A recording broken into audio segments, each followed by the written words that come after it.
Hello and welcome. Thank you for joining me today. Today I'm going to talk about kind of the development of a company, how it's founded, and go through the different stages of the development of a company. And I'm going to do that with the example of Joe. Joe is passionate about many things, and so he's been thinking about a lot of different business ideas to pursue.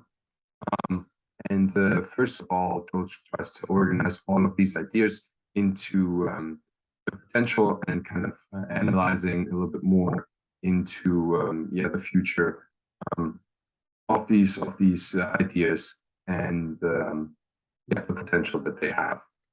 And he uses this to he develops this matrix um, which shows on the one axis the user need, on the other axis the existing solutions that are out there already, and then categorizes them. So with in the red is, for example, his idea to build a software to digitalize VHS tapes. And even though it's there are not a lot of very fast and cheap solutions, the user need for that kind of technology is very low. And so this would be a business idea that should not be invested in. Similarly, a little bit better are his ideas of a self-cleaning paintbrush or an athletic clothing brand. The problem with these ideas is with the self-cleaning paintbrush, that also the user need is low, but they're also low solutions, a low amount of solutions. So this might be, if other ideas won't work out, this might be an idea to fall back on. If you can further, look for a niche to kind of fit into. And then with the athletic clothing brand, even though there is a high user need for workout clothes, there's already so many brands out there like Gymshark, Nike, Adidas, and so there's not really that fit. It's going to be very difficult to kind of build up a brand from the ground to compete with all of these major brands. And then the idea that Joe decides to go with is a baseball tracker that analyzes throws and hits. So this is a great idea because the user need is very high. Even though there is video technology, there is still a problem in baseball with the referees calling a lot of outs, or like making a lot of mistakes when they shouldn't. It's oftentimes very, very easy to avoid. And then also this would allow baseball players to train properly and analyze their throws and their hits, where they're hitting the ball, where the ball is played to. So he decides to go with the baseball tracker idea, and he names his venture Ball Track and gathers his savings to build his first prototypes. And then he completes his first prototype and tests his products, but unfortunately he runs out of funds, and now he's looking into the community to gather funds to kind of pursue that project even more. And there are multiple types of funding. The first type that we are going to discuss today is crowdfunding, and within crowdfunding there's also different kind of buckets where he tries to draw from. So the first one would be donations from friends and family.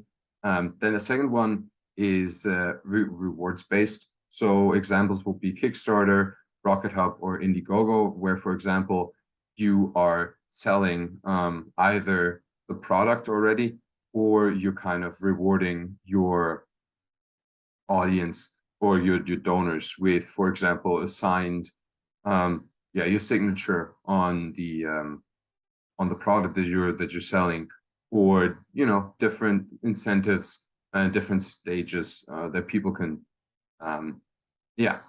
pay to get that.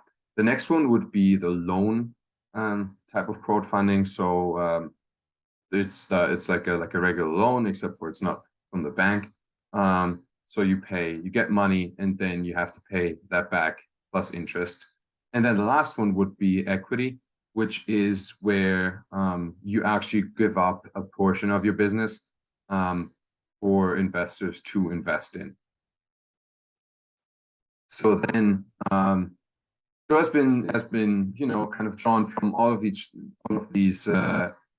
pockets, and was able to gain some funds, and now has also been getting his first sales. He is very happy about that, but he wants to expand his operations, and getting started with some employees and actually an office. And an angel investor called Ben actually saw his crowdfunding campaign and is very interested in investing. And so now an angel investor is an individual that is very wealthy and is interested in investing, small startups with the goal of growing them and giving them mentorship for part ownership of that company. This is very beneficial for the startup as well, because they get guidance from usually a very experienced investor and entrepreneur, because usually entrepreneurs go into that role, so they've been through all of that already. And in order for Ben to invest in Joe's startup, he needs to be an accredited investor.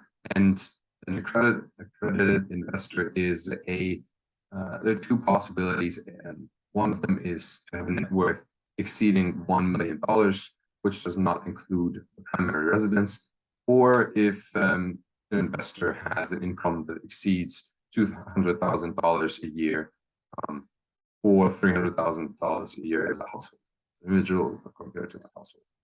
So, Joe has been getting started and is so excited about this, his new project, his new company, that he completely forgot about the new regulations, where he should be aware of. And a friend of his reminded him that these are very important. And so here we can see the regulations, kind of a little overview of the regulations. And most importantly for him, the regulation of crowdfunding all the way at the bottom. And then especially at this stage, the regulation D's, the rule 405 and 406. So for him right now, the 405 rule is most important, because it applies to a dollar limit of up to 5 million in a 12-month period. And what he really has to pay attention here is that he has to file Form D with the SEC 15 days after the first sale. And so he's been working together with Ben and has been able to increase sales, hire more employees, and together with warehouse and even a bigger office. So he's off to a great start. But then, after a while, things don't really work out between Ben and Joe, because they want to take the company in different directions. So Joe is looking for more funding to buy up Ben's share of the company. And after a long search, he finds Fordham Capital, which is a venture capital firm willing to provide him with these funds. And at this stage, Track is even valued at $600,000, which is kind of the threshold that venture capital investors are investing in companies around 500,000. And so venture capital is are companies that invest in early stage startups that they see long-term potential in, and kind of also want to help and want to help grow. And they have a lot of expertise as well. And you gather money, you don't need to repay them. You get money and you don't need to repay them. They're very knowledgeable. And the disadvantage is that you give up part of your company as well. But usually the advice that you can get from them and the way that you can grow your company makes it well worth it. So Ben partners up with this venture capital firm, but at this time it's important to learn a bit more about how this firm is structured. So how it's usually structured is that the venture capital firm has one or multiple general partners, and then limited partners as well, which are, for example, pension funds or insurance companies, also high net worth individuals, which kind of build the base for this fund. And then we can see here that they have access to this fund, which they then distribute to all of these different investments or companies, which Balltrack is now one of them. Here we can see some examples of some of the biggest venture capital firms. So, for example, Sequoia, Y Combinator, are some of the names that may sound familiar to you. And we can see here that the venture capital investment in startups has been growing tremendously, especially over the last 10 years. It's really taken off. So back to Joe. Joe identifies a new expansion opportunity and needs more funding, and he secures money from another VC. That's usually how it goes when you have a startup. You gather money. You're always looking to gather money and secure new funds for new projects, or just to keep the boat afloat. And at this stage, Joe is already in the later stages of the funding because his company is continuously growing, as you can see here. And like I said, Joe gathers the funds, and the investment pays off tremendously.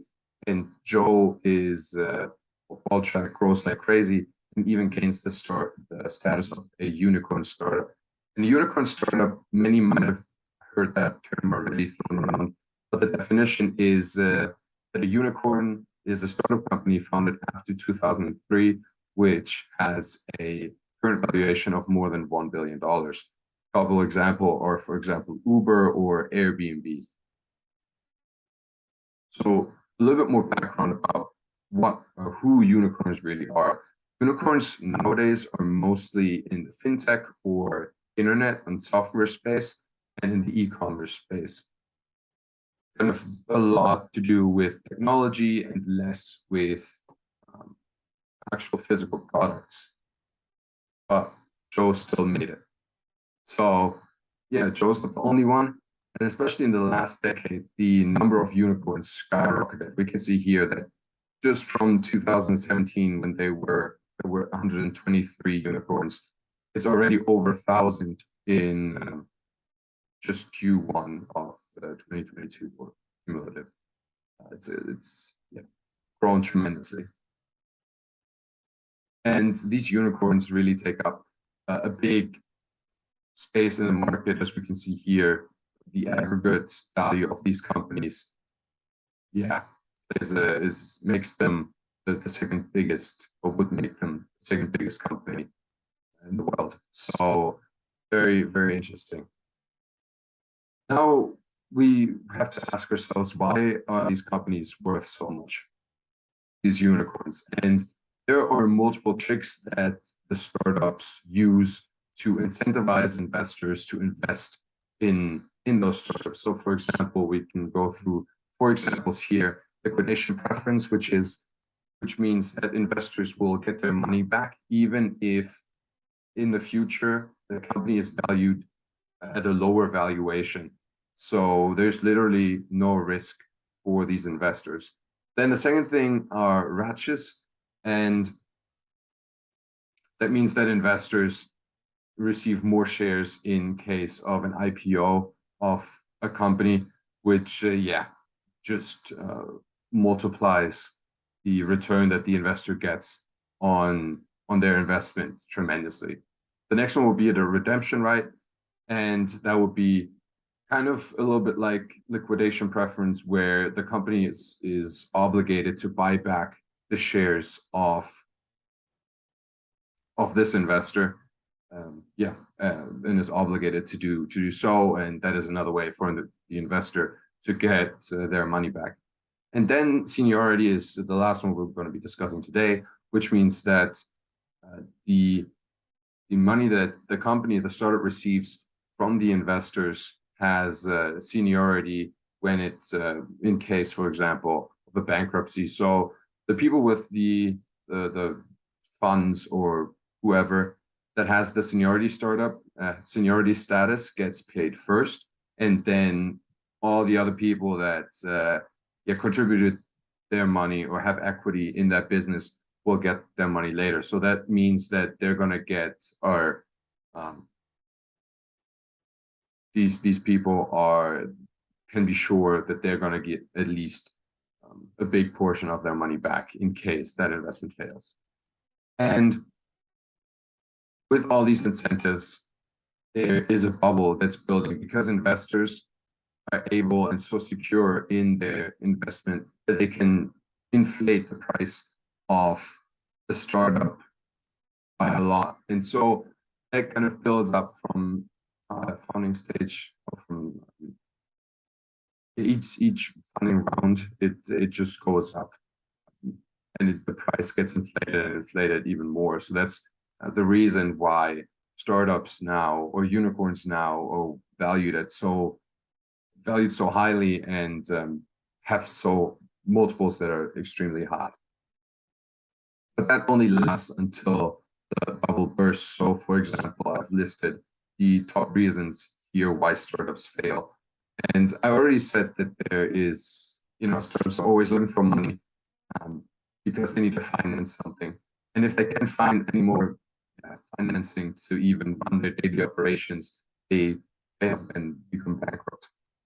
And we can see here there are a lot of different reasons kind of why startups fail. And that then comes back to the VC firms or whoever the investors in that company that then incur very big losses. And we can see here an example, a case study, Lyft. After its IPO, its shares plunged in value because investors did not agree with the valuation that venture capital firms had given to Lyft. So we need to be very careful, especially when we're trying to invest in those unicorn companies or companies that have a lot of hype behind them.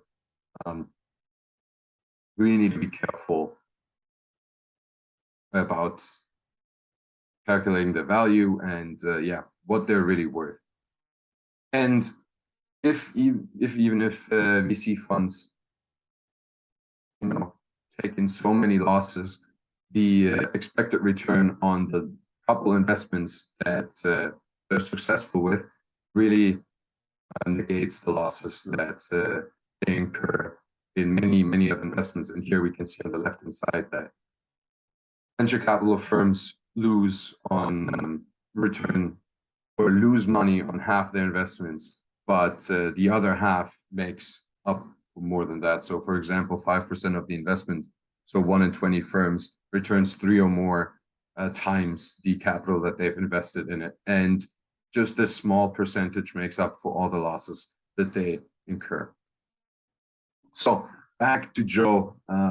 Years pass and things are not really looking that well for BallTrack because competing products have reduced BallTrack's market share and profitability. And now Joe's under pressure because from himself, from the shareholders, and the venture capital firm.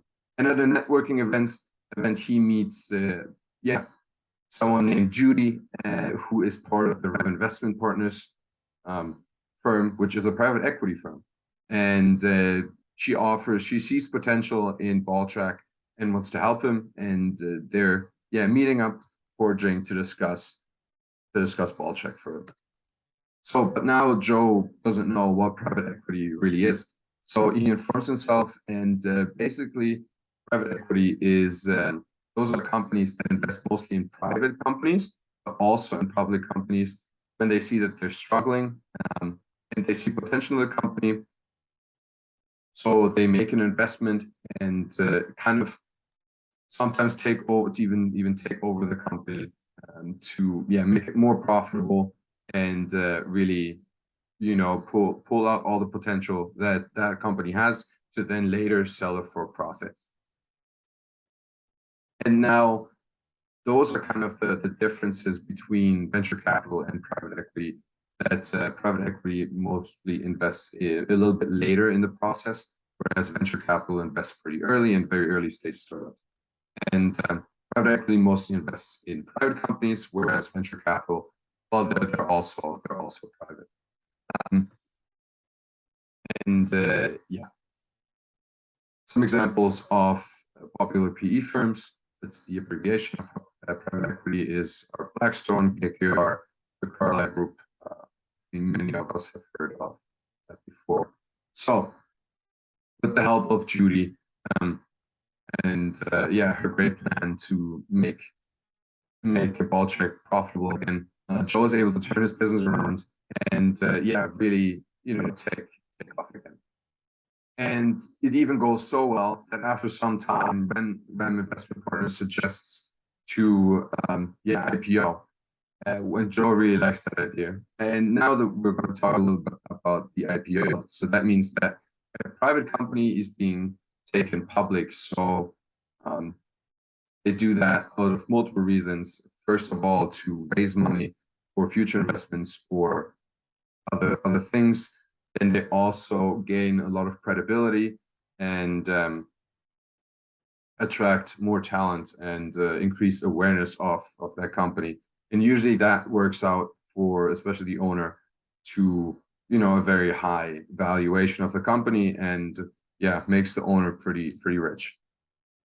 And luckily the IPO was successful, and at the after party, Joe takes a moment to think about how lucky he is in this situation, because not a lot of people or startups make it, as we can see here in the right graphic. Only a very limited percentage of companies make it through all. Here we can see the different stages of funding, and yeah, it's very rare that someone is making an IPO. Usually people either IPO with the success of their IPO, or they sell their business to a bigger business. And yeah, in Joe's case, everything went well. And now after the IPO, Joe decides to sell a part of his company and to travel the world and enjoy his life. And with that, thank you very much for listening and watching this video. And yeah, have a great day. Thank you.